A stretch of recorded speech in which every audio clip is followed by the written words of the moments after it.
The mountain road wound through valleys so green they looked painted, past meadows where wildflowers nodded in the breeze, toward peaks that touched the clouds. Richard Thornton gripped the steering wheel of his rental car, following GPS directions to a place he hadn't seen in 20 years, his grandfather's house, the old timber cabin nestled in the Austrian Alps, where Richard had spent summers as a child, learning to hike and fish and appreciate silence. His grandfather had died 5 years ago, leaving the property to Richard, but work had consumed him. He'd meant to visit, to decide what to do with it. But there was always another deal to close, another meeting to attend. Now, at 42, Richard was finally here, finally taking a break from the relentless pace of building his investment firm, finally addressing the property he'd been paying taxes on but ignoring. The plan was simple: spend a few days at the cabin, assess its condition, and put it on the market. The proceeds would go to charity. He didn't need the money, and the house just sat there empty, serving no purpose. At least that's what he thought. The cabin came into view as he rounded the final curve, and Richard's breath caught. It looked exactly as he remembered: sturdy timber walls, a steep pitched roof, windows that reflected the mountain peaks, a small barn beside it. His grandfather had built it with his own hands in the 1960s, and it had withstood decades of harsh alpine winters. But as Richard pulled up the long gravel drive, he noticed something odd. Laundry hung on a line stretched between two trees. A small vegetable garden grew along the sunny side of the house. Chickens pecked in a fenced area near the barn. Someone was living here. Richard parked and got out slowly, confused and beginning to feel angry. The property management company he paid was supposed to maintain the empty house. They'd never mentioned squatters. The front door opened, and a woman emerged, a baby in her arms. She froze when she saw him, her face going pale. Behind her, a little girl of maybe 6 peered out, clutching a worn teddy bear. The woman was young, maybe late 20s, with light brown hair pulled back in a simple braid. She wore a faded blue dress that looked homemade, practical, and plain. The baby in her arms couldn't have been more than a few months old, wrapped in a soft blanket. "Who are you?" Richard asked, his voice sharper than he intended. "What are you doing in my house?" The woman's arms tightened around the baby. "Your house? I don't—" "This is the Thornton property, yes, but I was told it was abandoned, that no one had been here in years. It's my house. My grandfather left it to me, and I never gave anyone permission to live here." The woman's face crumpled, and Richard saw tears spring to her eyes. The little girl behind her made a frightened sound and pressed closer to her mother. "I'm so sorry," the woman said, her English accented with German. "I didn't know. I was told. We needed a place, and someone said this house had been empty for years. And I thought—" "You thought you'd just move in? Without asking? Without permission?" "I tried to find out who owned it. I went to the village, to the town office. But they said the owner was in America and hadn't been back in decades. I left my information. I said I would pay rent when I could. We needed somewhere to live." Richard took a breath, trying to calm down. "Start from the beginning. Who are you?" "My name is Anna Weber. This is my daughter Emma. And my son Jacob." She indicated the little girl and the baby. "We've been living here for 4 months. I know I should have tried harder to find you, but we were desperate, and I thought maybe—" She trailed off, clearly fighting tears. "Where's your husband?" Richard asked. "He died 9 months ago. Climbing accident. He was a mountain guide. We had nothing, no savings. His life insurance was minimal. I couldn't afford rent in the village, and I had nowhere else to go. Someone mentioned this house, and I'm so sorry. We'll leave immediately." She turned back toward the house, and Richard saw her shoulders shaking. The little girl, Emma, started crying quietly. Richard stood there, briefcase in hand, tailored suit suddenly feeling absurd in this mountain setting. He'd come here to assess property value. He hadn't expected to find a widow with 2 young children living in desperate circumstances. "Wait," he heard himself say. Anna turned back, hope and fear warring in her expression. "It's late," Richard said, glancing at the sun already sinking toward the peaks. "And I need to understand the situation better. Can we talk, please?" Anna nodded hesitantly. "Would you like to come inside?" "It's your house, of course." I've been taking care of it. I promise I haven't damaged anything." Richard followed her into the cabin, and the smell of home hit him immediately. Wood smoke and baking bread and something. Herbal, the same scents he remembered from childhood visits. The interior was exactly as he remembered. Stone fireplace, timber beams, simple furniture his grandfather had made. But it was also different. Cleaner somehow. More lived in. There were wildflowers in a vase on the table, curtains on the windows that he didn't remember, a child's drawings pinned to the wall. The house felt warm, inhabited, loved. Anna settled the baby in a wooden cradle. One. Richard remembered his grandfather making decades ago and guided Emma to a chair. The little girl watched Richard with wide, frightened eyes. "Would you like coffee?" Anna asked. "Or tea? I can make something to eat if you're hungry.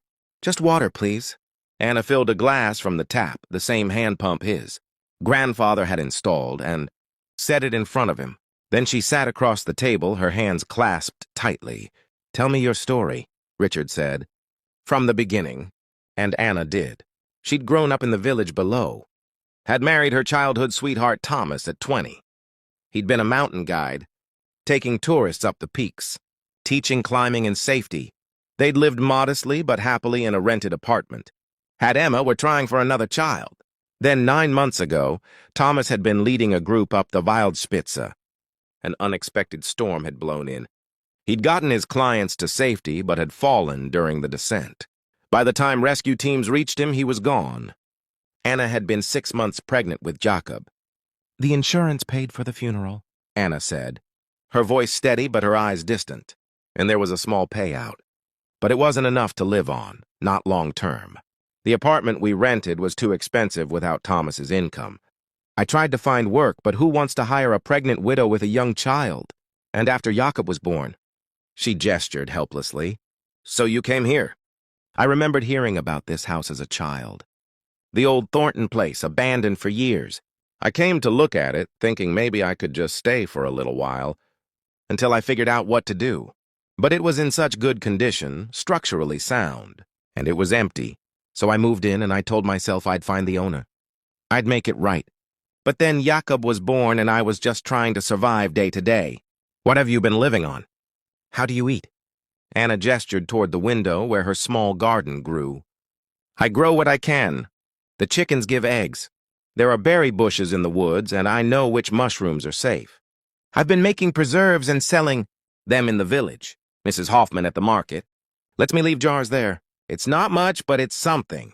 Richard thought about his penthouse apartment in New York, his expensive suits, his investment portfolio. And here was this woman making jam to survive, raising 2 children alone, living without electricity in a cabin in the mountains. "The property management company I pay," Richard said. "They were supposed to be checking on this place. They never mentioned you." Anna looked down. "I hid when anyone came. I was afraid they'd make us leave. There's a spot in the loft where we'd go, and they never checked thoroughly enough to find us. How long were you planning to live here like this?" "I don't know. I was trying to save enough money to rent a small place in the village. But it's so expensive and I'm barely earning anything. I thought maybe another year, maybe 2, until Emma was old enough for school, and I could find more regular work." She looked up at him, her expression desperate. "I know I was wrong to be here without permission, but my children needed a roof over their heads and I didn't know what else to do." Jakob began to fuss in his cradle, and Anna stood to pick him up, rocking him gently. Richard watched her. This young mother who'd lost everything and was surviving on determination and ingenuity. "I'll leave tomorrow," Anna said quietly. "I'll take the children and we'll go. I have a little money saved. Maybe Mrs. Hoffman will let us stay above her shop for a few days while I figure something out." "Where will you go after that?" "I don't know, but that's not your problem. This is your house and I had no right to be here. I'm sorry for the intrusion." Richard stood up and walked to the window, looking out at the mountains he'd loved as a child. He thought about his grandfather, who'd built this house with his own hands, who'd believed in helping people, who'd taught Richard that wealth meant nothing if you couldn't use it to make the world a little better. "What if you stayed?" he heard himself say. Anna went very still. "What?" "What if you stayed here? You and your children, properly, legally, not hiding." "I don't understand." Richard turned to face her. This house has been sitting empty for 5 years. Before that, it sat empty whenever my grandfather wasn't using it, which was most of the time after he got older. It's a good house, a strong house, and it deserves to be lived in by people who need it. I can't pay you rent. Not much, anyway. Maybe someday, but right now, I don't want rent. I want... Richard paused, figuring it out as he spoke. I want this house to serve a purpose, to help someone. And you clearly need help. Why would you do that? You don't know me. No, but I know what my grandfather would want. He built this house to be a home, not an investment property. And you've been taking care of it, maintaining it, treating it with respect. That means something. Anna was crying now, silent tears running down her face. I don't deserve this. I broke into your property, lived here illegally. You were desperate and trying to protect your children. I understand that. You can't just give us a house. I'm not giving it to you. I'm letting you live here for now while you get back on your feet. We can formalize it with a lease, make it legal. You can pay a nominal rent, say €1 a year, to make it official. And when you're ready, when you've saved enough to move on, you can go. But you don't have to leave until you're ready. Emma, who'd been quiet throughout this exchange, suddenly ran to Richard and hugged his legs. Thank you, she said in German. Thank you for not making us leave. Richard felt something crack in his chest. He knelt down to Emma's level. You're welcome. And I'm sorry I scared you earlier. Emma nodded seriously, then went back to her mother. Anna was shaking her head in disbelief. I don't know what to say. Say yes. Say you'll stay and let me help you. But why? Really, why? This makes no sense. Richard thought about his life in New York. The endless work. The accumulation of wealth he didn't need. The relationships that never quite worked out because he was always too busy. The gnawing sense that despite all his success, something was missing. Because I can, he said simply. Because it costs me nothing to let you stay here, but it means everything to you and your children. And because maybe, just maybe, this is what I'm supposed to do with this place. Anna looked around the cabin, at the home she'd created in these simple rooms. Then she looked at her children, Emma playing quietly with her teddy bear, Jakob sleeping in her arms. Yes, she whispered. Yes, thank you. We'll stay. Richard left the next morning. But he came back a month later with a lawyer and proper paperwork. Anna signed a lease for €1 per year. Richard also arranged for some improvements. A small solar panel system for electricity, a phone line, a better water heater. He set up a fund to cover property taxes and basic maintenance. I don't need all this, Anna protested. Maybe not, but it makes life easier. Let me do this.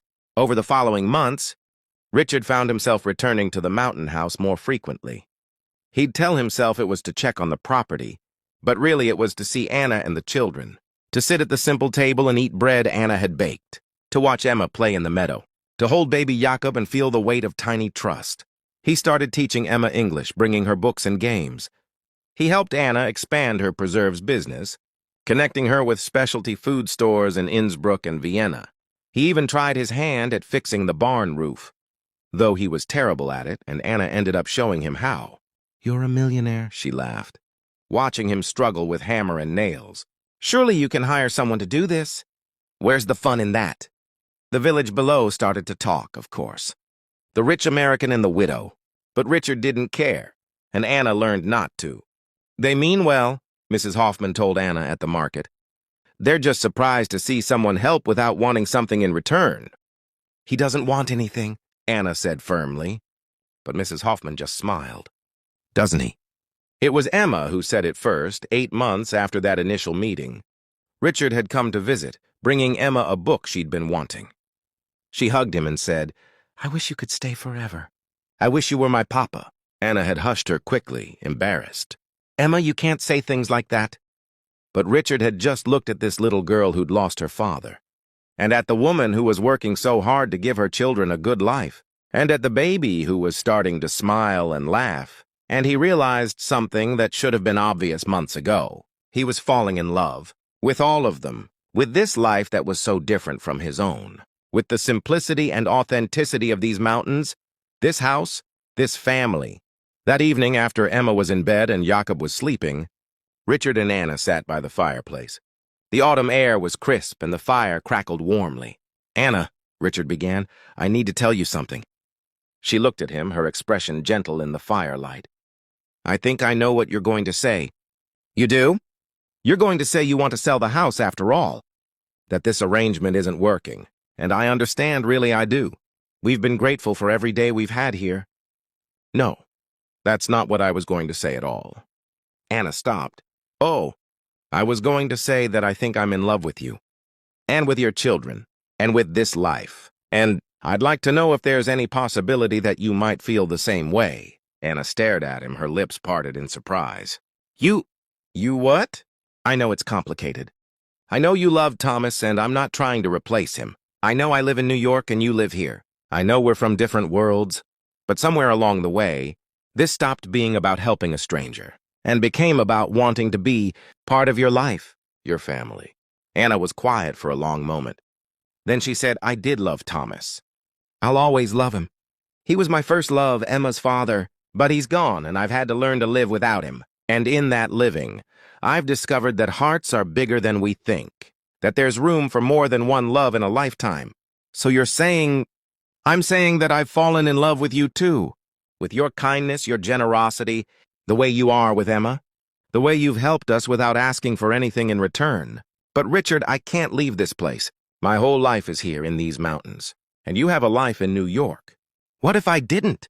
What if I restructured my business so I could work remotely, spend most of my time here? What if instead of visiting I stayed? You'd give up your life in America for us?" "I'd trade my life in America for a life with you.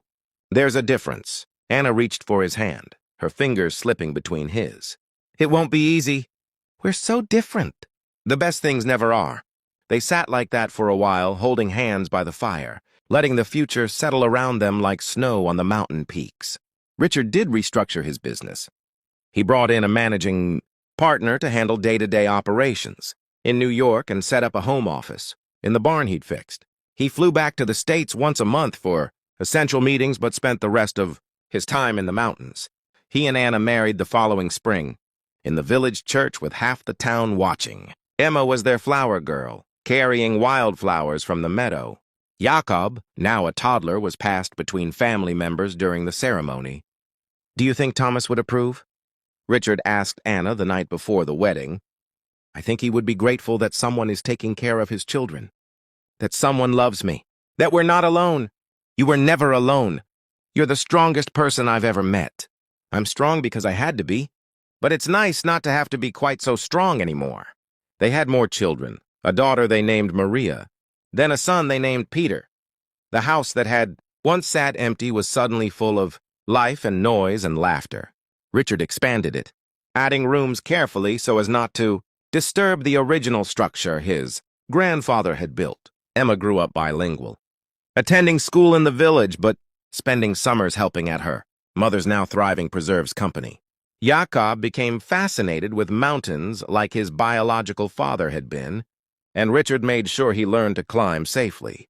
Maria and Peter grew up knowing they had a brother and sister who'd come before, who'd survived loss and come out stronger. 10 years after Richard had first driven up that mountain road, he stood in the same spot looking at the same house. But everything was different now. The garden was larger, the barn had been converted into Anna's workshop. Solar panels gleamed on the roof. Children's laughter echoed from the meadow.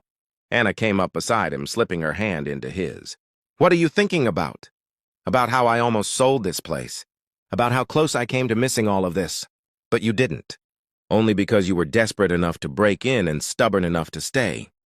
Anna laughed. "Are you saying I'm stubborn?" "Incredibly. It's one of your best qualities." Emma called from the house. She was 18 now, home from her first year of university. "Dad, Jakob's trying to convince Mom to let him solo climb the Wildspitze." Richard groaned. "Your son is going to give me a heart attack." "Our son," Anna corrected. "Because that's what Jakob was. Their son, in every way that mattered." They walked back to the house together, to the family they'd built from impossible circumstances. Richard thought about his old life sometimes, the fast pace and constant pressure. He didn't miss it. Not even a little. This life, this chaotic, beautiful mountain life, was everything he'd never known he wanted. Later that evening, after dinner and homework and bedtime stories,